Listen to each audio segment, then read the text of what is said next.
Welcome to Sahari. നമ്മുടെ ഇന്നത്തെ topic എന്ന് പറയുന്നത് മെർജർ ആൻഡ് അക്വിസിഷൻ ആണ്. അതായത് നമ്മുടെ ഇന്ത്യൻ ബാങ്കുകളിൽ എക്സ്പെഷ്യലി നമ്മുടെ പബ്ലിക് സെക്ടർ ബാങ്കുകളിൽ നടന്ന മെർജറും അതിൻ്റെ അക്വിസിഷനും, അതായത് ഇന്ത്യൻ ബാങ്കുകൾ എവിടേക്കാണ് മെർജ് ചെയ്തത്, ഏതൊക്കെ ബാങ്കുകളെ ഏറ്റെടുത്തിട്ടുണ്ട് എന്നതാണ് നമ്മുടെ ടോപ്പിക്. നമുക്കറിയാം നമ്മുടെ ഇന്ത്യയിൽ ആദ്യമായിട്ട് നാഷണലൈസ് ചെയ്ത ബാങ്ക് ഏതാണ്? അത് RBI ആണ്. ഇന്ത്യയിൽ ആദ്യമായിട്ട് നാഷണലൈസ് ചെയ്ത bank reserve bank of India ആണ്. ഇന്ത്യയിൽ ആദ്യമായിട്ട് നാഷണലൈസ് ചെയ്ത ബാങ്ക്. അതിനുശേഷം SBI ഉണ്ടായി. അതിനുശേഷം 1969 1980 നമ്മുടെ രാജ്യത്ത് എന്ത് നടന്നു? നാഷണലൈസേഷൻ നടന്നു. ശ്രദ്ധിക്കുക, ഒരു ബാങ്കിനെ, ഒരു പ്രൈവറ്റ് ബാങ്കിനെ നമ്മൾ അതിന്റെ ഷെയർ അക്യൂർ ചെയ്തുകൊണ്ട് ആ പ്രൈവറ്റ് ബാങ്കിനെ നമ്മൾ ഗവൺമെന്റിന്റെ ഓണർഷിപ്പിലേക്ക് കൊണ്ടുവരുന്നതിനെ നമ്മൾ വിളിക്കുന്ന പേരാണെന്ത്? നാഷണലൈസേഷൻ ഓഫ് ബാങ്കുകൾ എന്ന് വിളിക്കുന്നത്. സോ ശ്രദ്ധിക്കുക, നമ്മുടെ ഇന്ത്യയിൽ ആദ്യമായി നാഷണലൈസ് ചെയ്ത ബാങ്ക് ഏതാണെന്ന് ചോദിച്ചാൽ ഏതാണ് അതിന്റെ answer? Reserve bank of India ആണ്. അതിനുശേഷം മേജർ ആയിട്ടുള്ള രണ്ട് നാഷണലൈസേഷൻ നടന്നത് 1969 അതിനുശേഷം നടന്നത് 1980 സോ ഇത്തരത്തിൽ രണ്ട് നാഷണലൈസേഷൻ സംഭവിച്ചതോട് കൂടിയിട്ട് രണ്ട് ഘട്ടങ്ങളിലായിട്ട് 20 ബാങ്കുകൾ നമുക്ക് ഗവൺമെന്റിന്റെ ഓണർഷിപ്പിലേക്ക് വന്നു. ശ്രദ്ധിക്കുക, ഓൾറെഡി SBI ഉണ്ട്, RBI ഉണ്ട്. അതുകൂടാതെ 20 ബാങ്കുകളെ നാഷണലൈസ് ചെയ്ത് കൊണ്ടുവന്നു. ആ 20 ബാങ്കുകൾ ഇന്ന് 12 ബാങ്കുകളിലേക്ക് ചുരുങ്ങി നിൽക്കുകയാണ്. ശ്രദ്ധിക്കുക, 20 നാഷണലൈസ്ഡ് ബാങ്കുകൾ ഉണ്ടായിരുന്നത് ഇന്ന് എത്ര ബാങ്കുകളായി മാറി? 12 നാഷണലൈസ്ഡ് ബാങ്കുകളായിട്ട് മാറിയിട്ടുണ്ട്. സോ ശ്രദ്ധിക്കുക, പബ്ലിക് സെക്ടറിൽ ഇന്നത്തെ ബാങ്കുകളുടെ എണ്ണം 12 ആണ്. സോ മെർജർ നടന്നത് എന്നൊക്കെയാണെന്ന് നോക്കിക്കഴിഞ്ഞാൽ ആദ്യമായിട്ട് ഈ പറഞ്ഞ നാഷണലൈസ്ഡ് ബാങ്കുകളിൽ മെർജർ നടന്നത് നമ്മുടെ 1993 ശ്രദ്ധിക്കുക, നമ്മുടെ പോസ്റ്റ് ലിബറലൈസേഷൻ പീരീഡ് ആണ്. അതായത് 1991 നമ്മൾ ഈ പറയുന്ന ന്യൂ എക്കണോമിക് പോളിസി വന്നതിന് ശേഷമുള്ള കാലഘട്ടത്തെ നമ്മൾ വിളിക്കുന്ന പേരാണെന്ത്? Post liberalisation period. ആ പോസ്റ്റ് ലിബറലൈസേഷൻ പീരീഡിൽ ആദ്യമായിട്ട് new bank of India merged with Punjab national bank. ശ്രദ്ധിക്കുക, ന്യൂ ബാങ്ക് ഓഫ് ഇന്ത്യ ഏത് ബാങ്കുമായിട്ട് മെർജ് ചെയ്തു? പഞ്ചാബ് നാഷണൽ ബാങ്കുമായിട്ട് ന്യൂ ബാങ്ക് ഓഫ് ഇന്ത്യ എന്ത് ചെയ്തു? മെർജ് ചെയ്തു. ശ്രദ്ധിക്കുക, നാഷണലൈസ്ഡ് ബാങ്കുകളിലെ, അതായത് ഈ പറഞ്ഞ 20 ബാങ്കുകൾ നാഷണലൈസ് എടുത്തതും പിന്നെ SBI ഉണ്ട്. ഈ ബാങ്കുകളിലെ ആദ്യത്തെ ഈ പറയുന്ന ഒരു മെർജർ, അതായത് നാഷണൽ ബാങ്കുകളുടെ ആദ്യത്തെ മെർജർ നടന്നത് 1993 1993 എന്ത് സംഭവിച്ചു? നമ്മുടെ ന്യൂ ബാങ്ക് ഓഫ് ഇന്ത്യ ഏത് ബാങ്കുമായിട്ട് മെർജ് ചെയ്തു? പഞ്ചാബ് നാഷണൽ ബാങ്കുമായിട്ട്, പഞ്ചാബ് നാഷണൽ ബാങ്കുമായിട്ട് new bank of India merge ചെയ്തു. അതിനുശേഷം SBIയുടെ കുറെ ഇമ്പോർട്ടന്റ് ആയിട്ടുള്ള മെർജർ ഉണ്ട്. അത് അസോസിയേറ്റ് ബാങ്കുകളുടെ എല്ലാം ഒരുപാട് ഉണ്ടായതുകൊണ്ട് അത് നമുക്ക് സെപ്പറേറ്റ് ഈ സ്ലൈഡിൽ തന്നെ നമുക്ക് സെപ്പറേറ്റ് എടുക്കാവുന്നതാണ്. ദെൻ ശ്രദ്ധിക്കുക, on 1 April 2019 Vijaya bank and Dena bank, ശ്രദ്ധിക്കുക, വിജയ ബാങ്കും ദേന ബാങ്കും 1 April 2019 ബാങ്ക് ഓഫ് ബറോഡയുമായിട്ട് മെർജ് ചെയ്തു. ശ്രദ്ധിക്കുക, വിജയ ബാങ്കും ദേന ബാങ്കും എന്ന് 1 April 2019 ഏത് ബാങ്കുമായിട്ട്? Bank of ബറോഡയുമായിട്ട്. ശ്രദ്ധിക്കുക, മെർജ് ചെയ്ത bank bank of Baroda. So 1993 ഏത് ബാങ്കുകൾ? ന്യൂ ബാങ്ക് ഓഫ് ഇന്ത്യ ഏതിൽ ലയിച്ചു? പഞ്ചാബ് നാഷണൽ ബാങ്കിൽ ലയിക്കുകയും അതിനുശേഷം 1 April 2019 നമ്മുടെ വിജയ ബാങ്കും ദേന ബാങ്കും മെർജ് ചെയ്ത് ഏത് ബാങ്കായിട്ട് മാറുകയും ചെയ്തു? നമ്മുടെ ബാങ്ക് ഓഫ് ബറോഡ എന്ന് പറയുന്ന ബാങ്കിലേക്ക് മെർജ് ചെയ്ത് ചേർന്നു. ശ്രദ്ധിക്കുക, ഈ രണ്ട് ബാങ്കുകൾ ബാങ്ക് ഓഫ് ബറോഡയിൽ മെർജ് ചെയ്യുന്നു. നമ്മുടെ ന്യൂ ബാങ്ക് ഓഫ് ഇന്ത്യ, നമ്മുടെ രണ്ടാമത്തെ നാഷണലൈസേഷൻ ചെയ്തതിനകത്ത് പെടുന്ന ഒരു ബാങ്ക് ആയിരുന്നു ന്യൂ ബാങ്ക് ഓഫ് ഇന്ത്യ. ആ ന്യൂ ബാങ്ക് ഓഫ് ഇന്ത്യ എവിടെ മെർജ് ചെയ്തു? പഞ്ചാബ് നാഷണൽ ബാങ്കിൽ മെർജ് ചെയ്തു.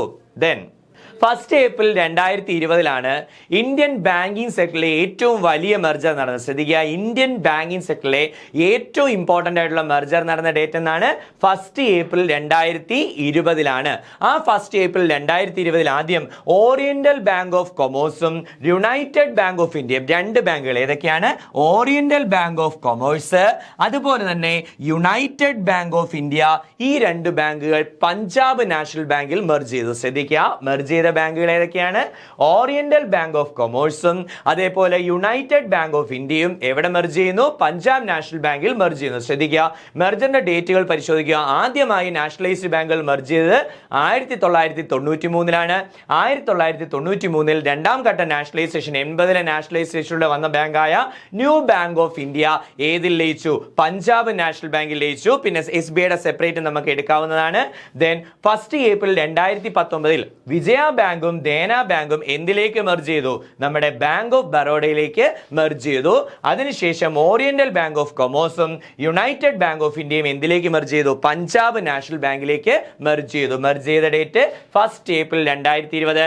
ഏറ്റവും വലിയ മെർജർ നമ്മുടെ ഇന്ത്യൻ ബാങ്കിങ് സെക്ടറിൽ അല്ലെങ്കിൽ നമ്മുടെ ഇന്ത്യൻ എക്കോണമിയിൽ തന്നെ ഏറ്റവും വലിയ ബാങ്കിങ് സെക്ടറിന്റെ മെർജർ നടന്ന എന്നാണ് 1 ഏപ്രിൽ 2020. ദെൻ 1 ഏപ്രിൽ 2020 രണ്ടാമത് മെർജർ നടന്നത് ശ്രദ്ധിക്കുക. ആദ്യം പഞ്ചാബ് നാഷണൽ ബാങ്കിലേക്കുള്ള മെർജർ നമ്മൾ പഠിച്ചു. രണ്ടാമത് നടന്നത് ആന്ധ്ര ബാങ്കും കോർപ്പറേഷൻ ബാങ്കും. ശ്രദ്ധിക്കുക, ആന്ധ്ര ബാങ്കും കോർപ്പറേഷൻ ബാങ്കും നമ്മുടെ യൂണിയൻ ബാങ്ക് ഓഫ് ഇന്ത്യയിൽ ലയിച്ചു. ശ്രദ്ധിക്കുക, ഏതൊക്കെ ബാങ്കുകളാണ്? ആന്ധ്ര ബാങ്കും കോർപ്പറേഷൻ ബാങ്കും. ഈ രണ്ട് ബാങ്കുകളോട് ഏതിൽ പോയി ലയിച്ചു? യൂണിയൻ ബാങ്ക് ഓഫ് ഇന്ത്യയിൽ ലയിച്ചു. അതിനുശേഷം നമ്മുടെ സിൻഡിക്കേറ്റ് ബാങ്ക്, ശ്രദ്ധിക്കുക, നമ്മുടെ സിൻഡിക്കേറ്റ് ബാങ്ക് കാനറ ബാങ്കുമായിട്ട് മെർജ് ചെയ്തു. സിൻഡിക്കേറ്റ് ബാങ്ക് എവിടെ മെർജ് ചെയ്തു? കാനറ ബാങ്കുമായിട്ട് മെർജ് ചെയ്തു. ഒപ്പം ഇതേ ഡേറ്റിൽ തന്നെ SBIയുടെ കുറെ മെർജർ ഉണ്ട്. SBIയുടെ നമുക്ക് സെപ്പറേറ്റ് എടുക്കാവുന്നതാണ്. സോ ശ്രദ്ധിക്കുക, പഞ്ചാബ് നാഷണൽ ബാങ്കിലേക്ക് 2 ബാങ്കുകൾ മെർജ് ചെയ്യുന്നു. യൂണിയൻ ബാങ്ക് ഓഫ് ഇന്ത്യയിലേക്ക് 2 ബാങ്കുകൾ മെർജ് ചെയ്യുന്നു. കാനറ ബാങ്കിലേക്ക് 1 ബാങ്ക്, ഏത് ബാങ്ക്? സിൻഡിക്കേറ്റ് ബാങ്ക് മെർജ് ചെയ്യുന്നു. ഇങ്ങനെ പ്രധാനപ്പെട്ട മെർജറുകളെല്ലാം നടന്ന എന്നാണ് നമ്മുടെ ഈ 2020 ഏപ്രിലാണ്. ഈ പറയുന്ന ഇമ്പോർട്ടന്റ് ആയിട്ടുള്ള ബാങ്കിങ് സെക്ടറിലാണ് ഏറ്റവും ഇമ്പോർട്ടന്റ് ആയിട്ടുള്ള എന്ത് നടന്നത്? മെർജർ നടന്നത്. ദെൻ ശ്രദ്ധിക്കുക, അതുപോലെ തന്നെ ആ ഡേറ്റിൽ തന്നെ നമ്മുടെ അലഹാബാദ് ബാങ്ക്, ശ്രദ്ധിക്കുക, നമ്മുടെ അലഹാബാദ് ബാങ്ക് ഏത് ബാങ്കിൽ? ഇന്ത്യൻ ബാങ്കിൽ മെർജ് ചെയ്തു. ശ്രദ്ധിക്കുക, പണ്ട് വന്നതിൽ ഇന്നും നിലനിന്നിരുന്ന ബാങ്ക് എന്ന് പറയുന്നത് നമ്മൾ അലഹാബാദ് ബാങ്ക് ആയിരുന്നു വെച്ചുകൊണ്ടിരുന്നത്. പക്ഷേ ഇപ്പോൾ അലഹാബാദ് ബാങ്ക് ഇല്ലാത്തതുകൊണ്ട് നമ്മുടെ ഇന്ത്യൻ ബാങ്കുകളിൽ ഏറ്റവും ആദ്യം വന്നതും എന്നാൽ അതിനുശേഷം ഇപ്പോഴും വർക്ക് ചെയ്യുന്ന ബാങ്ക് ഏതാണ്? പഞ്ചാബ് നാഷണൽ ബാങ്ക് ആണ് കേട്ടോ. ഇപ്പോൾ അലഹാബാദ് ബാങ്ക് അല്ല, ഏതാണ്? പഞ്ചാബ് നാഷണൽ ബാങ്ക് ആണ്. കാരണം അലഹാബാദ് ബാങ്ക് ഇന്നില്ല. അലഹാബാദ് ബാങ്ക് എവിടേക്ക് മെർജ് ചെയ്തു? നമ്മുടെ ഈ പറയുന്ന ഇന്ത്യൻ ബാങ്കിലേക്ക് മെർജ് ചെയ്തു. സോ ശ്രദ്ധിക്കുക, പഞ്ചാബ് നാഷണൽ ബാങ്കിൽ നടന്ന മെർജർ, യൂണിയൻ ബാങ്ക് ഓഫ് ഇന്ത്യയിൽ നടന്ന മെർജർ, കാനറ ബാങ്കിൽ നടന്ന മെർജർ, ഇന്ത്യൻ ബാങ്കിൽ നടന്ന മെർജർ. ശ്രദ്ധിക്കുക, ഈ പറഞ്ഞ യൂണിയൻ ബാങ്ക് ഓഫ് ഇന്ത്യയിൽ ലയിച്ച ബാങ്കുകൾ ഏതൊക്കെയാണ്? ആന്ധ്ര ബാങ്കും കോർപ്പറേഷൻ ബാങ്കും ഏത് ബാങ്ക് ആയിട്ട് ലയിച്ചു? ഈ പറയുന്ന യൂണിയൻ ബാങ്ക് ഓഫ് ഇന്ത്യയിൽ ലയിക്കുകയും സിൻഡിക്കേറ്റ് ബാങ്ക് കാനറ ബാങ്കിൽ ലയിക്കുകയും അലഹാബാദ് ബാങ്ക് എവിടെ ലയിക്കുകയും ചെയ്തു? ഇന്ത്യൻ ബാങ്കിൽ മെർജ് ചെയ്യുകയും ചെയ്തു. ഏത് ബാങ്കിലാണ്? ഇന്ത്യൻ ബാങ്കിൽ. സോ ശ്രദ്ധിക്കുക, ഇന്ന് അലഹാബാദ് ബാങ്ക് ഇല്ല. Oldest bank in India still existence ചോദിച്ചു കഴിഞ്ഞാൽ ഇപ്പോൾ നമുക്ക് എന്ത് പറയാൻ കഴിയില്ല? അലഹാബാദ് ബാങ്ക് പറയാൻ കഴിയില്ല. കാരണം അലഹാബാദ് ബാങ്ക് മെർജ് ചെയ്യപ്പെട്ടു. അലഹാബാദ് ബാങ്ക് എങ്ങോട്ട് മെർജ് ചെയ്തു? ഇന്ത്യൻ ബാങ്കുകൾ എന്ന് പറഞ്ഞ ഇന്ത്യൻ ബാങ്കിലേക്ക് എന്ത് ചെയ്തു? മെർജ് ചെയ്തു. ദെൻ ഇനി ഇമ്പോർട്ടന്റ് ആയിട്ടുള്ളതാണ് SBIയുടെ മെർജർ. അത് കുറെ ഉണ്ടായതുകൊണ്ടാണ് നമ്മൾ അവിടെ എടുക്കാതെ സെപ്പറേറ്റ് എടുക്കുന്നത്. സോ സ്റ്റേറ്റ് ബാങ്ക് ഓഫ് ഇന്ത്യയിൽ സംഭവിച്ച മെർജറിന് മുമ്പ് 1959 പാസ് ചെയ്ത ഒരു നിയമത്തെ കുറിച്ച് അറിയുക. 1989 state bank of India subsidiary bank act പാസ്സായി. ശ്രദ്ധിക്കുക, സെൻട്രൽ ഗവൺമെന്റ് 1959, കാരണം അന്നത്തെ ഒരു സിറ്റുവേഷൻ എന്താണെന്ന് ചോദിച്ചു കഴിഞ്ഞാൽ പണ്ട് കാലത്ത് കുറെ പ്രവശ്യകളിൽ അവിടുത്തെ രാജഭരണത്തിന്റെ കീഴിൽ കുറെ ബാങ്കുകൾ എസ്റ്റാബ്ലിഷ് ചെയ്തിരുന്നു. അതിൽ പ്രോമിനന്റ് ആയിട്ടുള്ള 8 ബാങ്കുകളെ, ശ്രദ്ധിക്കുക, ഏറ്റവും ഇമ്പോർട്ടന്റ് ആയിട്ട് ഫംഗ്ഷൻ ചെയ്തുകൊണ്ടിരുന്ന, ഏറ്റവും നല്ല രീതിയിൽ ഫംഗ്ഷൻ ചെയ്തുകൊണ്ടിരുന്ന 8 ബാങ്കുകളെ SBIയുടെ അണ്ടറിലേക്ക് കൊണ്ടുവരാൻ വേണ്ടിയിട്ട്, SBIക്ക് അക്യൂർ ചെയ്യാൻ വേണ്ടിയിട്ട് എത്ര ബാങ്കുകളെയാ? 8 banks from the princely States become subsidiary of SBI. അതായത് ഈ 8 ബാങ്കുകളെ 1959 കൊണ്ടുവന്ന ഏത് നിയമം? SBI state bank of India subsidiary bank act പ്രകാരം, SBI സബ്സിഡിയറി ബാങ്ക് ആക്ട് പ്രകാരം 8 ബാങ്കുകളെ, അതായത് പ്രിൻസ്ലി സ്റ്റേറ്റുകളിലെ ഇന്ത്യക്കകത്ത് ഫംഗ്ഷൻ ചെയ്തിരുന്ന 8 ബാങ്കുകളെ ആരുടെ സബ്സിഡിയറി ആക്കി മാറ്റി? SBIയുടെ സബ്സിഡിയറി ആക്കി മാറ്റി. അതിനുവേണ്ടി പാസ്സാക്കിയ നിയമമാണിത്, state bank of India subsidiary bank act. അതിനുവേണ്ടി പാസ്സാക്കിയ നിയമം ഏതാണ്? State bank of India subsidiary bank act ആണ്. പാസ്സാക്കിയത് സെൻട്രൽ ഗവൺമെന്റ് ആണ്. പാസ്സാക്കിയ വർഷം എന്ന് പറയുന്നത് 1959 ആണ്. ഈ 1959 നിയമമാണ് എന്തിന് കാരണമായത്? 8 ബാങ്കുകൾ, പ്രിൻസ്ലി സ്റ്റേറ്റിലെ 8 ബാങ്കുകൾ ആരുടെ സബ്സിഡിയറി ആവാൻ? നമ്മുടെ സ്റ്റേറ്റ് ബാങ്ക് ഓഫ് ഇന്ത്യയുടെ സബ്സിഡിയറി ആവാൻ. അതൊരു അക്യൂസിഷൻ ആയിരുന്നു. അതെന്താണ്? അക്യൂസിഷൻ, മെർജർ അല്ല. കാരണം ഈ 8 ബാങ്കുകളെ മെർജ് ചെയ്ത് SBI ലയിപ്പിക്കുക അല്ല ചെയ്തത്. ഇതൊരു അക്യൂസിഷൻ ആണ്. അതായത് SBI ഏറ്റെടുത്തിയാണ്. ഈ നിയമത്തിന്റെ അടിസ്ഥാനത്തിൽ SBI ഏറ്റെടുത്തിയാണ്, മെർജർ അല്ല. സോ SBI അക്യൂസിഷൻ ചെയ്ത bank state bank of Jaipur, state bank of Bikaner, state bank of Saurashtra, state bank of Hyderabad, state bank of Mysore. ശ്രദ്ധിക്കുക, state bank of Jaipur, state bank of Bikaner, state bank of Saurashtra, state bank of Hyderabad, state bank of Mysore. ഇവയെ കൂടാതെ ബാക്കിയുള്ള 3 ബാങ്കുകളാണ് state bank of Travancore SBT, നമ്മുടെ കേരളത്തിൽ function ചെയ്യുന്ന SBT, state bank of Indore, last one State bank of Patiala എന്ന് പറയുന്ന ഈ 8 ബാങ്കുകളെ ശ്രദ്ധിക്കുക, 8 ബാങ്കുകളെ എന്താക്കി മാറ്റി? ഈ പറയുന്ന സ്റ്റേറ്റ് ബാങ്ക് ഓഫ് ഇന്ത്യയുടെ സബ്സിഡിയറി ബാങ്ക് ആക്കി മാറ്റി. ഏത് നിയമം? സ്റ്റേറ്റ് ബാങ്ക് ഓഫ് ഇന്ത്യയുടെ സബ്സിഡിയറി ബാങ്ക് ആക്ട് എന്ന് പറയുന്ന നിയമപ്രകാരം ഈ പ്രിൻസ്ലി സ്റ്റേറ്റിലെ ഈ 8 ബാങ്കുകൾ ആരുടെ അസോസിയേറ്റ് അല്ലെങ്കിൽ സബ്സിഡിയറി ബാങ്കായി? നമ്മുടെ SBIയുടെ അസോസിയേറ്റ് ബാങ്ക് അല്ലെങ്കിൽ സബ്സിഡിയറി ബാങ്കായി. ശ്രദ്ധിക്കുക, അസോസിയേറ്റ് ബാങ്ക് അല്ലെങ്കിൽ സബ്സിഡിയറി ബാങ്ക്. ഇത് ഇത്രയും, ഈ 8 കാര്യങ്ങൾ മെർജർ അല്ല സംഭവിച്ചത്. ഇത് 8 എന്താണ്? അക്വിസിഷൻ ആണ്. ശ്രദ്ധിക്കുക, നമ്മുടെ സ്റ്റേറ്റ് ബാങ്ക് ഓഫ് ഇന്ത്യ നിയമപ്രകാരം എന്തു ചെയ്തു? ഈ പ്രിൻസ്ലി സ്റ്റേറ്റിലെ 8 ബാങ്കുകളെ സബ്സിഡിയറി ബാങ്ക് ആയിട്ട് അല്ലെങ്കിൽ SBIയുടെ അസോസിയേറ്റ് ബാങ്ക്, രണ്ടിൽ എങ്ങനെ പറഞ്ഞാലും കുഴപ്പമില്ല. ഒന്നെങ്കിൽ SBIയുടെ എന്തെന്ന് പറയാ? സബ്സിഡിയറി ബാങ്ക് എന്ന് പറയാ, അല്ലെങ്കിൽ SBIയുടെ അസോസിയേറ്റ് ബാങ്ക് ആയിട്ട് എത്ര ബാങ്ക്? 8 ബാങ്കുകൾ ഉണ്ടായിരുന്നു. എത്ര ബാങ്ക് ഉണ്ടായിരുന്നു? 8 ബാങ്ക് ഉണ്ടായിരുന്നു. ഈ 8 ബാങ്കും വിവിധ പ്രിൻസ്ലി സ്റ്റേറ്റുകളിൽ നിന്നുള്ള ബാങ്കുകളായിരുന്നു. ദെൻ ഇനി നമ്മൾ പഠിച്ചു SBIയുടെ 8 സബ്സിഡിയറി ബാങ്കുകൾ ഉണ്ടായിരുന്നു എന്ന് പഠിച്ചു. ആ 8 സബ്സിഡിയറി ബാങ്കുകളുടെ മെർജർ നടക്കുമ്പോൾ ആദ്യമായിട്ട് മെർജർ നടന്നത് 1963 എന്നാണ് മെർജർ നടന്നത്? 1963 ആദ്യമായിട്ട് മെർജർ നടന്നത്. ശ്രദ്ധിക്കുക, നമുക്ക് ഇപ്പോൾ നിലവിൽ നമ്മൾ ഈ മെർജർ പഠിക്കുന്നതിന് മുമ്പ് വരെ നമ്മുടെ കയ്യിൽ SBIക്ക് ഉണ്ടായിരുന്ന അസോസിയേറ്റഡ് ബാങ്കുകളുടെ എണ്ണം അല്ലെങ്കിൽ സബ്സിഡിയറി ബാങ്കുകളുടെ എണ്ണം എത്രയാണ്? 8 ബാങ്കുകളാണ്. എത്രയാണ്? 8 ബാങ്കുകളാണ് ഉള്ളത്. ആ 8 ബാങ്കിലെ 2 ബാങ്കുകൾ ശ്രദ്ധിക്കുക, സ്റ്റേറ്റ് ബാങ്ക് ഓഫ് ജയ്പൂരും സ്റ്റേറ്റ് ബാങ്ക് ഓഫ് ബിക്കാനറും. ശ്രദ്ധിക്കുക, 2 ബാങ്കുകളെ തമ്മിൽ മെർജ് ചെയ്ത് state bank of Bikaner and Jaipur എന്ന് പറയുന്ന ബാങ്ക് ഫോം ചെയ്തു എന്ന് 1963. ശ്രദ്ധിക്കുക, 1963 സ്റ്റേറ്റ് ബാങ്ക് ഓഫ് ഇന്ത്യ അതിന്റെ 8 സബ്സിഡിയറികളിൽ 2 സബ്സിഡിയറികളായ ഏതിനെയൊക്കെ? സ്റ്റേറ്റ് ബാങ്ക് ഓഫ് ജയ്പൂരിനെയും സ്റ്റേറ്റ് ബാങ്ക് ഓഫ് ബിക്കാനറിനെയും കൂടെ മെർജ് ചെയ്ത് ഏത് ബാങ്ക് ആക്കി?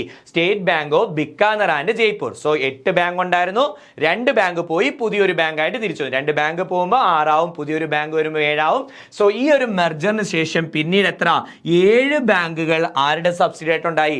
SBIയുടെ സബ്സിഡി ആയിട്ടുണ്ടായി. സോ SBIയുടെ സബ്സിഡിയറികളിൽ ആദ്യമായിട്ട് ഒരു മെർജർ നടന്ന ഏതൊക്കെ സബ്സിഡിയറികളാണ്? നമ്മുടെ സ്റ്റേറ്റ് ബാങ്ക് ഓഫ് ജയ്പൂരും സ്റ്റേറ്റ് ബാങ്ക് ഓഫ് ബിക്കാനറും 1963 മെർജ് ചെയ്ത് ഏത് ബാങ്കായി? State bank of Bikaner and Jaipur. അതായത് 2 ബാങ്കുകൾ ചേർന്ന് ഒന്നായതുകൊണ്ട് ഫലത്തിൽ എത്ര ബാങ്കുകൾ ഇനി റിമൈനിങ് ഉണ്ട്?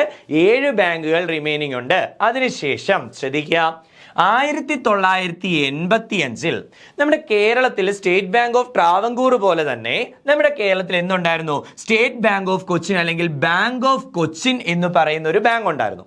ഈ ബാങ്ക് ഓഫ് കൊച്ചിനെ SBI അക്വയർ ചെയ്തതാണ്. ശ്രദ്ധിക്കുക, SBI അക്വയർ ചെയ്തു. അതിനുശേഷം സ്റ്റേറ്റ് ബാങ്ക് ഓഫ് ട്രാവൻകൂറിലോട്ട് എന്ത് ചെയ്തു? മെർജ് ചെയ്തു. ശ്രദ്ധിക്കുക, നമ്മുടെ കേരളത്തിൽ SBIയുടെ സബ്സിഡി ആയിട്ട് സ്റ്റേറ്റ് ബാങ്ക് ഓഫ് ട്രാവൻകൂർ ഉണ്ടായിരുന്നു. എന്നാൽ കേരളത്തിൽ ഇങ്ങനൊരു ബാങ്ക് കൂടെ ഉണ്ടായിരുന്നു, നമ്മുടെ ബാങ്ക് ഓഫ് കൊച്ചിൻ എന്ന് പറയുന്ന ഒരു ബാങ്ക് കൂടെ ഉണ്ടായിരുന്നു. ആ ബാങ്ക് ഓഫ് കൊച്ചിനെ SBI ഏറ്റെടുക്കുകയും ഏറ്റെടുത്തു 1985 ബാങ്ക് ഓഫ് കൊച്ചിനെ ഏറ്റെടുക്കുകയും ആ ഏറ്റെടുത്തിട്ട് എവിടെ ലയിപ്പിക്കുകയും ചെയ്തു? നമ്മുടെ കേരളത്തിലെ തന്നെ SBIയുടെ ഒരു സബ്സിഡിയറി ആയിട്ടുള്ള എങ്ങോട്ട്? നമ്മുടെ സ്റ്റേറ്റ് ബാങ്ക് ഓഫ് ട്രാവൻകൂറിലേക്ക് മെർജ് ചെയ്തു. ഫലത്തിൽ എന്തുമില്ല, ഈ 7 എന്ന് പറയുന്ന നമ്പറിന് മാറ്റം സംഭവിക്കില്ല. കാരണം ഈ 7 ബാങ്കുകളിൽ ഒന്നായ സ്റ്റേറ്റ് ബാങ്ക് ഓഫ് ട്രാവൻകൂറിലോട്ടാണ് ബാങ്ക് ഓഫ് കൊച്ചിനെ ലയിപ്പിച്ചത്. സോ ബാങ്ക് ഓഫ് കൊച്ചിൻ പുതിയ സബ്സിഡി ആയിട്ട് നിൽക്കുന്നില്ല. ബാങ്ക് ഓഫ് കൊച്ചിനെ എവിടെ ലയിപ്പിച്ചു? നമ്മുടെ സ്റ്റേറ്റ് ബാങ്ക് ഓഫ് ട്രാവൻകൂറിലേക്ക് ലയിപ്പിച്ചതോട് കൂടിയിട്ട് SBI എന്ത് ചെയ്തു? സ്റ്റേറ്റ് ബാങ്ക് ഓഫ് ട്രാവൻകൂറിന്റെ ആ ഒരു ഫിനാൻഷ്യൽ വെൽത്ത്നെസ് എന്ത് ചെയ്തു? ഇൻക്രീസ് ചെയ്തു എന്ന് മാത്രമേ ഉള്ളൂ. അല്ലാതെ പുതിയ സബ്സിഡി ഉണ്ടായതുമില്ല, നിലവിലുള്ള സബ്സിഡി കുറഞ്ഞതുമില്ല. കാരണം SBIയുടെ സബ്സിഡി പോലുമല്ല ബാങ്ക് ഓഫ് കൊച്ചിൻ എന്ന് പറയുന്നത്. ആ ബാങ്ക് ഓഫ് കൊച്ചിനെ ഏറ്റെടുത്തിട്ട് എന്ത് ചെയ്യുകയാണ് ചെയ്തത്? സ്റ്റേറ്റ് ബാങ്ക് ഓഫ് ട്രാവൻകൂറിൽ കൊണ്ടുപോയി മെർജ് ചെയ്യുകയാണ് ചെയ്തത്. Then on 13th August 2008 SBI merged state bank of Saurashtra. ശ്രദ്ധിക്കുക, SBIയുടെ മറ്റൊരു സബ്സിഡറി ആയിരുന്ന സ്റ്റേറ്റ് ബാങ്ക് ഓഫ് സൗരാഷ്ട്രയെ 13 ഓഗസ്റ്റ് 2008 ശ്രദ്ധിക്കുക, 13 ഓഗസ്റ്റ് 2008 ഈ പറയുന്ന സ്റ്റേറ്റ് ബാങ്ക് ഓഫ് സൗരാഷ്ട്രയെ ആര് മെർജ് ചെയ്തു? നമ്മുടെ SBI മെർജ് ചെയ്ത് SBIയിലേക്ക് ചേർത്തു. SBI മെർജ് ചെയ്ത് എങ്ങോട്ട് ചേർത്തു? SBIയിലേക്ക് ആഡ് ചെയ്യുകയും ചെയ്തു. സോ ശ്രദ്ധിക്കുക, ആദ്യത്തെ മെർജർ നടന്നത് 1963 1963 സ്റ്റേറ്റ് ബാങ്ക് ഓഫ് ബിക്കാനറും അതേപോലെ തന്നെ സ്റ്റേറ്റ് ബാങ്ക് ഓഫ് ജയ്പൂരോട് ചേർന്ന് state bank of Bikaner and Jaipur form ചെയ്തു. 1963 8 ബാങ്ക് എന്ന് പറയുന്നത് എത്രയായിട്ട് കുറഞ്ഞു? 7 സബ്സിഡി ബാങ്ക് ആയിട്ട് കുറഞ്ഞു. കാരണം 2 എണ്ണം മെർജ് ചെയ്തു, ഒന്നായി മാറി. സോ ഒരെണ്ണം കുറയുന്ന എഫക്റ്റേ ഉണ്ടാവും. ദെൻ 1985 മെർജർ ഒന്നും നടന്നിട്ടില്ല. മെർജർ നടന്നു, SBIയിൽ മെർജർ നടന്നില്ല. എങ്ങോട്ടാണ് മെർജർ നടന്നത്? സ്റ്റേറ്റ് ബാങ്ക് ഓഫ് ട്രാവൻകൂറിലോട്ട്. ഏതിനെ? State bank of Cochin. State bank of Cochin അല്ല, ബാങ്ക് ഓഫ് കൊച്ചിനെ എവിടേക്ക്? സ്റ്റേറ്റ് ബാങ്ക് ഓഫ് ട്രാവൻകൂറിലേക്ക് മെർജ് ചെയ്യുകയാണ് ഉണ്ടായത്. Then 13 August 2008 SBI merged state bank of Saurashtra. ഏതിനെ? സ്റ്റേറ്റ് ബാങ്ക് ഓഫ് സൗരാഷ്ട്ര ആര് മെർജ് ചെയ്തു? നമ്മുടെ SBI മെർജ് ചെയ്തു. ദെൻ അതിനുശേഷം 26 ഓഗസ്റ്റ് 2010 ശ്രദ്ധിക്കുക, 26 August 2010 SBI merged state bank of Indore. ശ്രദ്ധിക്കുക, SBI ആരെ അക്യൂർ ചെയ്യുന്നു? സ്റ്റേറ്റ് ബാങ്ക് ഓഫ് ഇന്ത്യയെ നമ്മൾ എന്ത് ചെയ്യുന്നു? അക്യൂർ ചെയ്ത സ്റ്റേറ്റ് ബാങ്ക് ഓഫ് ഇന്ത്യ എന്ത് ചെയ്യുന്നു? SBIയിലേക്ക് മെർജ് ചെയ്യുന്നു. ശ്രദ്ധിക്കുക, SBIയുടെ മെർജറുകൾ 1963 സ്റ്റേറ്റ് ബാങ്ക് ഓഫ് ജയ്പൂറും ബിക്കാനറോട് ചേർന്നിട്ട് state bank of Jaipur and Bikaner അല്ലെങ്കിൽ ബിക്കാനർ ആൻഡ് ജയ്പൂർ രൂപീകരിക്കുന്നു. ദെൻ 85 പുതിയ ബാങ്കിനെ എന്ത് ചെയ്യുന്നു? അക്യൂർ ചെയ്യുന്നു. എന്നിട്ട് അതിനെ നിലവിലുള്ള സബ്സിഡിയായ സ്റ്റേറ്റ് ബാങ്ക് ഓഫ് ട്രാവൻകൂറിൽ തന്നെ ലയിപ്പിക്കുന്നു.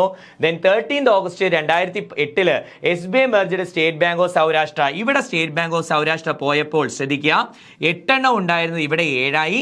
ഇവിടെ എത്രയായി മാറി? 6 സബ്സിഡി ബാങ്കാണ് ഇനി റിമൈനിങ് ഉള്ളത്. ആ 6 സബ്സിഡി ബാങ്കിൽ ഒരെണ്ണം സ്റ്റേറ്റ് ബാങ്ക് ഓഫ് ഇന്ത്യയോട് മെർജ് ചെയ്തതിന് സമയത്ത് എന്ത് ചെയ്തു? ഇത് 5 എണ്ണമായി മാറി. സോ ഈ സ്റ്റേറ്റ് ബാങ്ക് ഓഫ് ഇൻഡോറും കൂടി മെർജ് ചെയ്തതിന് ശേഷം SBIക്ക് എത്ര ബാങ്കുകൾ മാത്രമേ ഉള്ളൂ സബ്സിഡി ആയിട്ടുള്ള? കറന്റ് അതായത് ഈ പറയുന്ന 2010 ഓഗസ്റ്റ് 26 ശേഷം നമ്മൾ ഈ നോക്കുന്ന സമയത്ത് 5 സബ്സിഡി ബാങ്കുകൾ കൂടി ഇനി ആർക്കുണ്ട്? SBIക്ക് ഉണ്ട്. കാരണം ഇത് ജയിച്ചപ്പോൾ 7 എണ്ണമായി. ഇവിടെയാണെങ്കിൽ സ്റ്റേറ്റ് ബാങ്ക് ഓഫ് സൗരാഷ്ട്ര പോയപ്പോൾ 6ഉം then state bank of Indore പോയപ്പോൾ റിമൈനിങ് ഉള്ളത് എത്രയുമാണ്? 5 ബാങ്കുകൾ. ശ്രദ്ധിക്കുക, 26 ഓഗസ്റ്റ് 2010 ഒക്ടോബർ 2009 ശ്രദ്ധിക്കുക, ഒക്ടോബർ 2009 ഇതിനുള്ള അംഗീകാരമായെങ്കിലും ഇത് ഒഫീഷ്യലി മെർജ് ചെയ്ത് മാറിയ ഡേറ്റ് 26 ഓഗസ്റ്റ് 2010 കേട്ടോ. അതായത് ഒക്ടോബർ 2009 ഇതിന് അംഗീകാരമായെങ്കിലും ഈ പറയുന്ന State bank of Indore officially merge ചെയ്ത് മാറിയ ഡേറ്റ് എന്നാണ്? 26 ഓഗസ്റ്റ് 2010 ദെൻ അതിനുശേഷം 1 ഏപ്രിൽ 2016 SBI എന്ത് ചെയ്തു? ഭാരതീയ മഹിളാ ബാങ്കിനെയും 5 അസോസിയേറ്റഡ് ബാങ്കുകളെയും, കാരണം നമുക്ക് റിമൈനിങ് ഉള്ളത് 5 എണ്ണമാണല്ലോ. സോ ഭാരതീയ മഹിളാ ബാങ്കിനെ, അതായത് 2017 ഏപ്രിൽ 1 ഭാരതീയ മഹിളാ ബാങ്കിനെയും 5 അസോസിയേറ്റ് ബാങ്ക് എന്ന് പറയുമ്പോൾ ഏതൊക്കെയാ?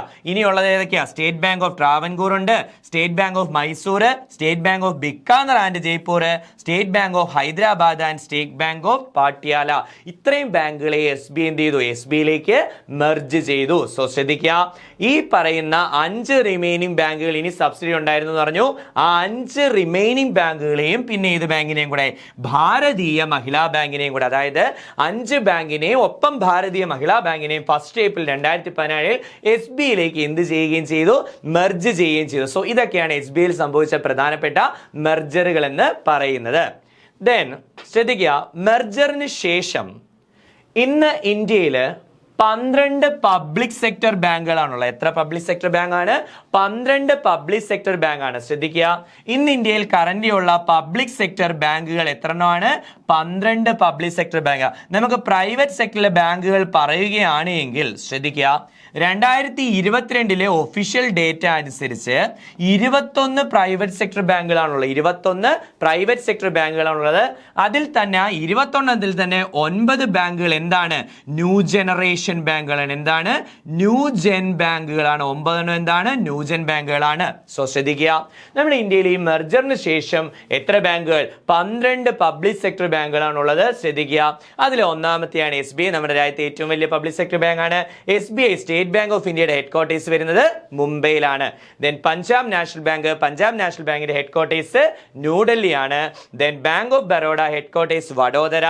Then bank of Maharashtra headquarters മഹാരാഷ്ട്രയിൽ എവിടെയാണ്? പൂനെയാണ് അതിന്റെ ഹെഡ് ക്വാർട്ടേഴ്സ്. ശ്രദ്ധിക്കുക, ബാങ്ക് ഓഫ് മഹാരാഷ്ട്രയുടെ ഹെഡ് ക്വാർട്ടേഴ്സ് എവിടെയാണ്? പൂനെയിലാണ്. ദെൻ ശ്രദ്ധിക്കുക, ബാങ്ക് ഓഫ് ഇന്ത്യയുടെ ഹെഡ് ക്വാർട്ടേഴ്സും മുംബൈ ആണ്.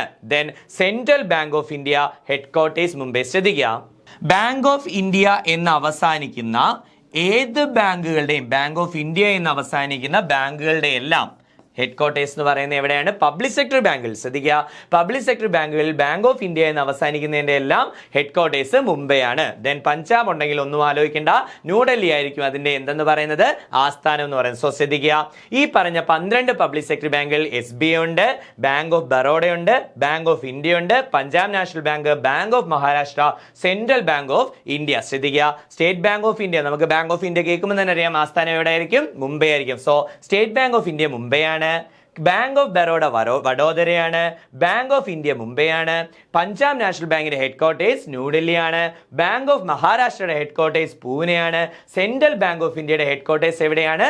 മുംബൈയിലാണ്. ദെൻ ബാക്കിയുള്ള 6 ബാങ്കുകൾ, കാനറ ബാങ്കിന്റെ ആസ്ഥാനം എവിടെയാണ്? ബാംഗ്ലൂരാണ് കേട്ടോ. കാനറ ബാങ്കിന്റെ ആസ്ഥാനം ബാംഗ്ലൂരാണ്. ഇവർക്ക് നമ്മുടെ ബാംഗ്ലൂർ തന്നെ ഒരു ടോട്ടലി ഡിജിറ്റലൈസ്ഡ് ബ്രാഞ്ച് ഉണ്ട്. ആർക്കാ? നമ്മുടെ കാനറ ബാങ്കിന് ഒരു ടോട്ടലി ഡിജിറ്റലൈസ്ഡ് ബ്രാഞ്ച് എവിടെയുണ്ട്? ബാംഗ്ലൂരുണ്ട്.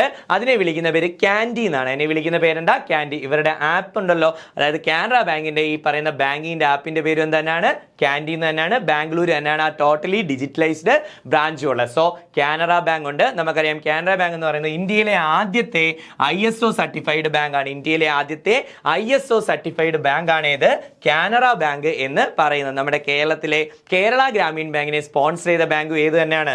നമ്മുടെ കാനറ ബാങ്ക് തന്നെയാണ്. സോ നെക്സ്റ്റ് വൺ ആണ് ഇന്ത്യൻ ബാങ്ക്. ഇന്ത്യൻ ബാങ്കിന്റെ ഹെഡ് ക്വാർട്ടേഴ്സ് ചെന്നൈയാണ്. ദെൻ ഇന്ത്യൻ ഓവർസീസ് ബാങ്ക് ഉണ്ട്, അതിന്റെ ഹെഡ് ക്വാർട്ടേഴ്സും എവിടെ തന്നെയാണ്? ചെന്നൈയിലാണ്. Then next one union bank of India. Union bank of ഇന്ത്യയുടെ ഹെഡ് ക്വാർട്ടേഴ്സ് വരുന്നത് മുംബൈ ആണ്. നമ്മൾ പറഞ്ഞു ബാങ്ക് ഓഫ് ഇന്ത്യ ഉണ്ടെങ്കിൽ അതിന്റെ ഹെഡ് ക്വാർട്ടേഴ്സ് എവിടെയായിരിക്കും? മുംബൈ ആയിരിക്കും. നെക്സ്റ്റ് വൺ ആണ് യൂക്കോ ബാങ്ക്. യൂക്കോ ബാങ്കിന്റെ ഹെഡ് ക്വാർട്ടേഴ്സ് എന്ന് പറയുന്നത് കൊൽക്കത്തയാണ്. എന്തിന്റെ ഹെഡ് ക്വാർട്ടേഴ്സ്? യൂക്കോ ബാങ്കിന്റെ ഹെഡ് ക്വാർട്ടേഴ്സ് കൊൽക്കത്തയാണ്. ദെൻ പഞ്ചാബ് സിന്ധു ബാങ്ക്, ഞാൻ പറഞ്ഞു പഞ്ചാബ് നോട്ട് ചെയ്ത് കഴിഞ്ഞാൽ എന്താണ് അതിന്റെ ഹെഡ് ക്വാർട്ടേഴ്സ്? ഡൽഹിയാണ് അതിന്റെ ഹെഡ് ക്വാർട്ടേഴ്സ്. ഇങ്ങനെ 12 പബ്ലിക് സെക്ടർ ബാങ്കുകൾ. ശ്രദ്ധിക്കുക, 12 പബ്ലിക് സെക്ടർ. ആദ്യം പഠിച്ച 6 ഒപ്പം Canara bank, Indian bank, Indian overseas bank, union bank of India, UCO bank, Punjab and Sindh bank എന്നിങ്ങനെ 12 നാഷണലൈസ്ഡ് അല്ലെങ്കിൽ പബ്ലിക് സെക്ടറിൽ ഇന്നിപ്പോൾ എത്ര ബാങ്കുകളാണുള്ളത്? 12 ബാങ്കുകളാണ് ഗവൺമെന്റ് ഓൺഡ് ആയിട്ട് എവിടെയുള്ളത്? നമ്മുടെ പബ്ലിക് സെക്ടർ ബാങ്കുകളായിട്ട് നിലവിൽ ഇന്ത്യയിൽ ഉള്ളത്. ഇനി നമ്മുടെ ക്വസ്റ്റ്യൻ പാർട്ടിലേക്ക് പോവുകയാണെങ്കിൽ ശ്രദ്ധിക്കുക, which bank merged with Punjab national bank in 1993? നമുക്കറിയാം 1993 ആദ്യമായിട്ട് ഒരു പബ്ലിക് സെക്ടർ ബാങ്കുകളിൽ മെർജ് നടന്നതാണ്. ഏത് ബാങ്കാണത്? New bank of India. Option B. ശ്രദ്ധിക്കുക, ന്യൂ ബാങ്ക് ഓഫ് ഇന്ത്യ ആണ് ആരുമായിട്ട് മെർജ് ചെയ്തത്? പഞ്ചാബ് നാഷണൽ ബാങ്കുമായിട്ട് മെർജ് ചെയ്തത്. Then on which date the Vijaya bank and Dena bank merged with bank of Baroda? Vijaya ബാങ്കും ദേന ബാങ്കും മെർജ് ചെയ്ത ഡേറ്റ് എന്നാണ്? 1 April 2019. Option B 1 April 2019. Then which 2 banks merged with Punjab national bank on 1 April 2020? 2020 ആദ്യത്തെ ഏറ്റവും വലിയ മെർജർ നടന്നപ്പോൾ ഈ പറഞ്ഞ പഞ്ചാബ് നാഷണൽ ബാങ്കിൽ ചേർന്ന ബാങ്കുകൾ ഓറിയന്റൽ ബാങ്ക് ഓഫ് കൊമേഴ്സും യുണൈറ്റഡ് ബാങ്ക് ഓഫ് ഇന്ത്യ ആണ്. അത് ഓപ്ഷൻ ബി ആണ് അതിന്റെ ആൻസർ എന്ന് പറയുന്നത്. Then Andhra bank and corporation bank merge ചെയ്തു. നമുക്കറിയാം ആന്ധ്ര ബാങ്കും കോർപ്പറേഷൻ ബാങ്കും യൂണിയൻ ബാങ്ക് ഓഫ് ഇന്ത്യയിലാണ് എന്ത് ചെയ്തത്? മെർജർ ചെയ്തത്. ദെൻ സിൻഡിക്കേറ്റ് ബാങ്ക് മെർജ്ഡ് വിത്ത് വെച്ച് ബാങ്ക്. നമുക്കറിയാം സിൻഡിക്കേറ്റ് ബാങ്ക് മെർജ് ചെയ്ത ഏത് ബാങ്കാണ്? കാനറ ബാങ്ക്. ഇന്ത്യയിലെ ആദ്യത്തെ ISO സർട്ടിഫൈഡ് ബാങ്ക് ആയിട്ടുള്ള കാനറ ബാങ്കിലാണ് മെർജ് ചെയ്തത്. Then Allahabad bank merged with which bank? നമുക്കറിയാം അലഹാബാദ് ബാങ്ക് ഏതിൽ ലയിച്ചു? ഇന്ത്യൻ ബാങ്കിൽ ലയിച്ചു. അതുകൊണ്ട് തന്നെ പണ്ട് കാലത്തുള്ള ഇന്ത്യൻ ബാങ്കുകൾ ഇന്നും എസ്റ്റാബ്ലിഷ് ചെയ്ത് നിൽക്കുന്ന ബാങ്കുകൾ എന്ന് പറയുന്നത് ഏതല്ല? ഇന്ന് നമ്മുടെ ഏതല്ല? അലഹാബാദ് ബാങ്ക് അല്ല. കാരണം എന്താ? അലഹാബാദ് ബാങ്ക് ഇന്നില്ല. എവിടെ ലയിച്ചു പോയി? നമ്മുടെ ഇന്ത്യൻ ബാങ്കിൽ ലയിച്ചു. Then as of latest amalgamation, how many public sector banks currently working in India? നമുക്കറിയാം ഇന്ത്യയിൽ വർക്ക് ചെയ്യുന്ന പബ്ലിക് സെക്ടർ ബാങ്കുകൾ എത്രണ്ണമാണ്? 12 പബ്ലിക് സെക്ടർ ബാങ്ക്. അവയുടെ ഹെഡ് ക്വാർട്ടേഴ്സ് ഉൾപ്പെടെ നമ്മൾ പഠിച്ചതാണ്. Then where is the headquarters of SBI? നമുക്കറിയാം ബാങ്ക് ഓഫ് ഇന്ത്യ, നമുക്ക് സ്റ്റേറ്റ് ബാങ്ക് ഓഫ് ഇന്ത്യ, അതിൽ ബാങ്ക് ഓഫ് ഇന്ത്യ എൻഡ് ചെയ്യുന്നതുകൊണ്ട് തന്നെ നമുക്ക് നിശേഷം പറയാം എന്താണ് അതിന്റെ ഹെഡ് ക്വാർട്ടേഴ്സ് എവിടെയാണ്? മുംബൈ ആണ് അതിന്റെ ഹെഡ് ക്വാർട്ടേഴ്സ് എന്ന് പറയുന്നത്. Then where is the headquarters of Punjab national bank? നമുക്ക് ആ പഞ്ചാബ് മാത്രം ഓർത്താൽ പഞ്ചാബ് വരുവാണെങ്കിൽ അതിന്റെ ഹെഡ് ക്വാർട്ടേഴ്സ് ന്യൂഡൽഹിയാണ് നമുക്കറിയാം. സോ ആൻസർ ന്യൂഡൽഹിയാണ് അതിന്റെ ആൻസർ എന്ന് പറയുന്നത്. Then bank of Baroda is head quarters situated in which city? Bank of Baroda എവിടെയാണ്? വഡോദരയിലാണ്. ബാങ്ക് ഓഫ് ബറോഡ പേരുകൾ തമ്മിൽ തന്നെ എന്തുണ്ട്? നമുക്ക് സിമിലാരിറ്റി ഉണ്ട്. ഓക്കെ, ബറോഡ വഡോദരയുടെ പഴയ പേരാണ്. സോ ബാങ്ക് ഓഫ് ബറോഡ സ്ഥിതി ചെയ്യുന്ന എവിടെയാണ്? വഡോദരയിലാണ് സ്ഥിതി ചെയ്യുന്നത്. Then which bank has its headquarters at Pune? നമുക്കറിയാം മഹാരാഷ്ട്ര ബാങ്കിന് അല്ലെങ്കിൽ ബാങ്ക് ഓഫ് മഹാരാഷ്ട്രയുടെ ഹെഡ്ക്വാർട്ടേഴ്സ് ആണ് എവിടെ ഉള്ളത്? പൂനെയിലുള്ളത്. Then which bank headquarters is in Bangalore? നമുക്കറിയാം ബാംഗ്ലൂരിൽ ഹെഡ്ക്വാർട്ടേഴ്സ് ഉള്ള പബ്ലിക് സെക്ടർ ബാങ്ക് ഏതാണ്? അത് കാനറ ബാങ്ക് ആണ്. അവിടെ ഒരു ക്യാൻഡി ബ്രാഞ്ച് ഒക്കെ ഉണ്ടെന്ന് നമ്മൾ പഠിച്ചിട്ടുള്ളതാണ്. Then which two bank merged from the State Bank of Bikaner and Jaipur? നമുക്ക് പേരിൽ തന്നെ നമുക്ക് പെട്ടെന്ന് ഐഡന്റിഫൈ ചെയ്യാം ഏതൊക്കെയാണ്. സ്റ്റേറ്റ് ബാങ്ക് ഓഫ് ബിക്കാനറും സ്റ്റേറ്റ് ബാങ്ക് ഓഫ് ജയ്പൂരുമാണ് അതിനകത്ത് മെർജ് ചെയ്ത ബാങ്കുകൾ. Then in which year did SBI acquire Bank of Cochin? SBI Bank of Cochin acquire ചെയ്ത വർഷം ഏതാണ്?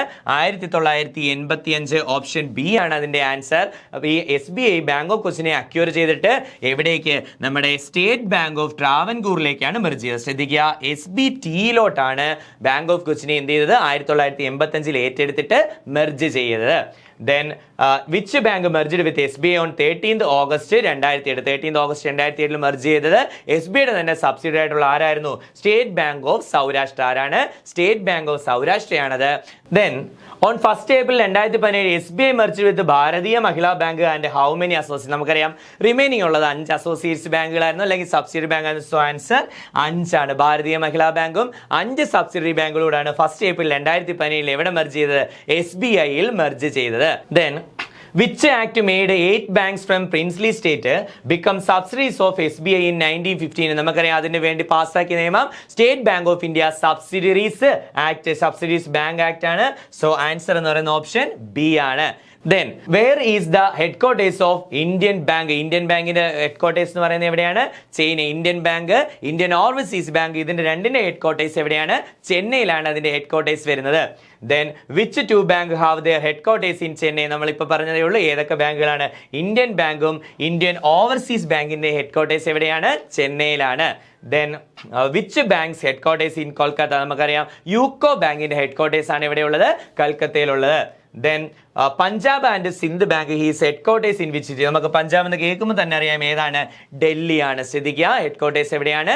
ഡൽഹിയാണ്. പഞ്ചാബ് നാഷണൽ ബാങ്കിന്റെ ആവട്ടെ പഞ്ചാബ് ആൻഡ് സിന്ധ് ബാങ്കിന്റെ ആവട്ടെ രണ്ടിന്റെ ഹെഡ്ക്വാർട്ടേഴ്സ് ഡൽഹിയാണ്. അതിനകത്ത് പബ്ലിക് സെക്ടർ ബാങ്കുകളിലാണെങ്കിൽ നിങ്ങൾ പഞ്ചാബ് എന്ന് വന്നു കഴിഞ്ഞാൽ ആ ബാങ്കുകളുടെ ഹെഡ്ക്വാർട്ടേഴ്സ് എവിടെയാണ്? ഡൽഹിയാണ്.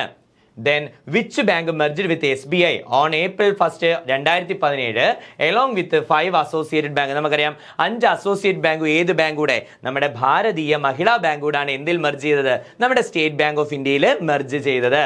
So next one, the headquarters of Union Bank of India is in which city? നമുക്കറിയാം യൂണിയൻ ബാങ്ക് ഓഫ് ഇന്ത്യയുടെ ഹെഡ്ക്വാർട്ടേഴ്സ് എവിടെയാണ്? മുംബൈയാണ്. നമ്മൾ ബാങ്ക് ഓഫ് ഇന്ത്യ എന്ന് എൻഡ് ചെയ്താൽ അത് എവിടെയായിരിക്കും? മുംബൈയിലായിരിക്കും അതിന്റെ ഹെഡ്ക്വാർട്ടേഴ്സ് വരുന്നത്. So next question, in which year did SBI merge with the State Bank of Indore? നമുക്കറിയാം സ്റ്റേറ്റ് ബാങ്ക് ഓഫ് ഇൻഡോറുമായിട്ട് അല്ലെങ്കിൽ ഈ സ്റ്റേറ്റ് ബാങ്ക് ഓഫ് ഇന്ത്യനെ നമ്മുടെ SBIയിലേക്ക് മെർജ് ചെയ്ത വർഷം ഏതാണ്? 2010 ആണ്. ഓപ്ഷൻ ബി ആണ് answer. Then which bank did not merge with SBI in 2017? ഇതിൽ തന്നിരിക്കുന്നതിൽ ഏതാണ് 2017? നമുക്കറിയാം 2017 5 സബ്സിഡി ബാങ്കുകൾ മെർജ് ചെയ്ത സമയത്ത് ഇതിൽ ഉൾപ്പെടാതിരുന്നത് സ്റ്റേറ്റ് ബാങ്ക് ഓഫ് സൗരാഷ്ട്രയാണ്. കാരണം സ്റ്റേറ്റ് ബാങ്ക് ഓഫ് സൗരാഷ്ട്ര 2017 മുമ്പ് തന്നെ SBIയിൽ എന്ത് ചെയ്തു പോയി? മെർജ് ചെയ്തു പോയി. സോ ഓപ്ഷൻ ആൻസർ ഡി ആണ്, state bank of Saurashtra. Next question ആണ്, which bank has its headquarters in Chennai and did not merge with any other bank recently? അതായത് റീസെന്റ് മറ്റു ബാങ്കുകളായിട്ട് മെർജ് ചെയ്യാതെ നിന്ന ചെന്നൈയിൽ ഹെഡ്ക്വാർട്ടേഴ്സ് ഉള്ള ബാങ്ക് ഏതാണ്? അത് ഇന്ത്യൻ ഓവർസീസ് ബാങ്ക് ആണ്, IOC ബാങ്ക് ആണ്. ശ്രദ്ധിക്കുക, ഇന്ത്യൻ ഓവർസീസ് ബാങ്ക് ആണ്. ഓപ്ഷൻ ബി ആണ് ആൻസർ.